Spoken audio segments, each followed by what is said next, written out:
വിശുദ്ധ കുരിശിൻ്റെ അടയാളത്താൽ ഞങ്ങളുടെ ശത്രുക്കളിൽ നിന്ന് ഞങ്ങളെ രക്ഷിക്കണമേ.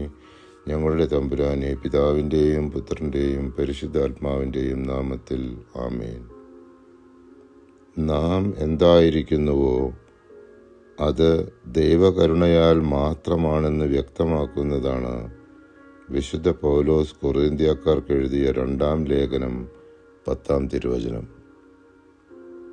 ഞാൻ എന്തായിരിക്കുന്നുവോ അത് ദൈവകൃപയാലാണ്.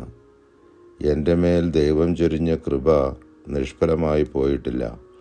നേരെ മറിച്ച് മറ്റെല്ലാവരെയും അധികം ഞാൻ അധ്വാനിച്ചു. എന്നാൽ ഞാനല്ല, എന്നിലുള്ള ദൈവകൃപയാണ് അധ്വാനിച്ചത്. ദൈവകരുണയ്ക്കായി നമുക്ക് പ്രാർത്ഥിക്കാം.